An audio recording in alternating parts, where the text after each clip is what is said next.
Hi students, வணக்கம். இப்போ என்ன பார்க்க போறோம்? இயல் 6 எடுத்துக்காட்டு 6.31. 12 மீட்டர் உயரம் உள்ள கட்டிடத்தின் உச்சியில் இருந்து ஒரு கட்டடம் தான் இருக்கு பாருங்க. படம் கொடுத்துருக்காங்க பக்கத்துல. ஒரு கட்டிடம். அந்த கட்டிடத்தினுடைய உயரம் எத்தனை மீட்டர்? 12 மீட்டர். உச்சியிலிருந்து, அதனுடைய உச்சி இந்தா இருக்கு. கட்டிடத்தினுடைய உச்சி ஓன்னு வச்சிருக்காங்க. மின்சார கோபுர உச்சியின் ஏற்ற கோணம் 60 டிகிரி. ஒரு டவர் இருக்கு, அந்த வீட்டுக்கு எதிர்த்தாப்புல ஒரு டவர் இருக்கு. அந்த டவருடைய டாப்பை பாக்குறாங்க. அந்த டவருடைய டாப்பை பாக்குறாங்க. எவ்வளவு டிகிரி ஏற்ற கோணத்துல பாக்குறாங்க? இப்படி இருந்து மேல நிமிர்ந்து பார்த்தோம்னா ஏற்ற கோணம் தானே, 60 டிகிரி ஏற்ற கோணத்துல பாக்குறாங்க. மற்றும் அதன் அடியின் இறக்க கோணம் 30 டிகிரி. அதே இடத்துல இருந்து முதல்ல அந்த டவருடைய உச்சியை பார்த்தாங்க. இப்ப அதே இடத்துல இருந்து டவருடைய பாட்டத்தை பார்க்கிறாங்க. அதனுடைய இறக்க கோணம், கீழே பார்க்க இறக்க கோணம் அது 30 டிகிரி எனில் மின்சார கோபுரத்தின் உயரத்தை காண்க. இந்த கோபுரத்தினுடைய உயரம் என்னன்னு கேட்கிறாங்க. ஓகே, இப்ப தனியா ஒரு ட்ரையாங்கிளா படமா போட்டுக்குருவோம்.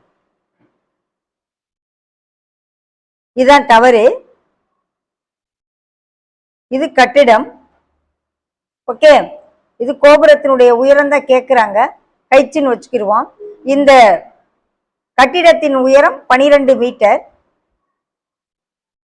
இதனுடைய உச்சியிலிருந்து, இந்த கட்டிடத்தின் உச்சியிலிருந்து டவருடைய உச்சிய எவ்வளவு டிகிரி ஏற்ற கோணத்துல பார்க்குறாங்க?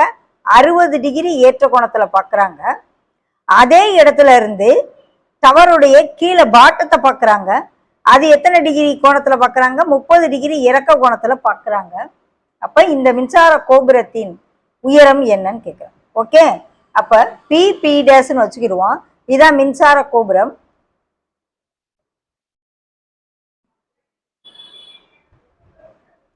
இது வந்து கட்டிடம். கட்டிடத்தை என்ன கொடுத்துருக்காங்க? ஓஏன்னு ரெப்ரசன்ட் பண்றாங்க. ஓகே, வச்சுக்கிறோம்.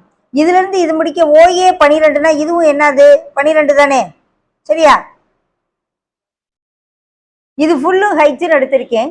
ஸோ இது 12னா இது மட்டும் இந்த இடத்த வந்து எம்னு ரெப்ரசன்ட் பண்ணிக்கிறாங்க.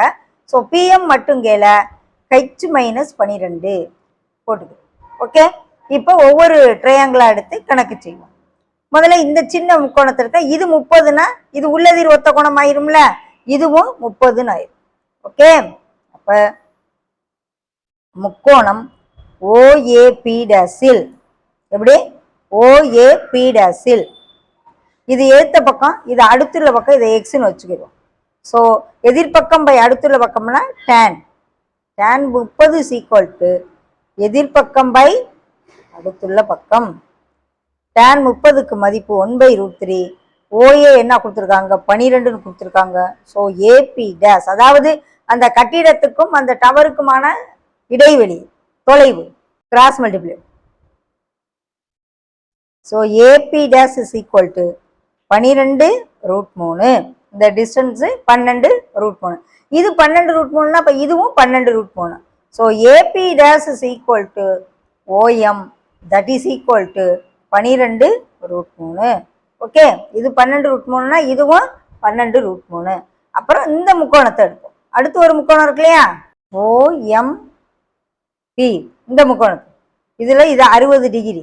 ஓகே, இது எதிர்பக்கம் எவ்வளவு? பிஎம் வந்து ஹெச் மைனஸ் 12 எழுதிருக்கோம். இது என்ன கண்டுபிடிச்சிருக்கோம்? ஓஎம் 12√3.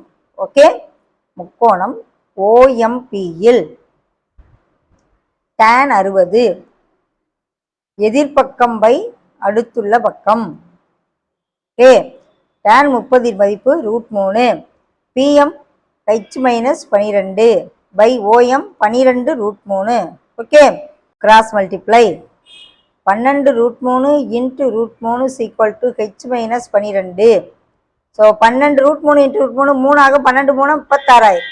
இந்த 12 கிட்ட வந்துச்சுன்னா plus 12. So H is equal to 48 metre. எது? டவருடைய உயரம்.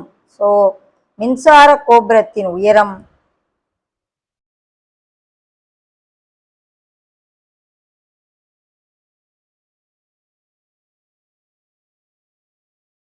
Equal to 48 metre. இது ஆன்சர். ஓகேவா? புரியுதா?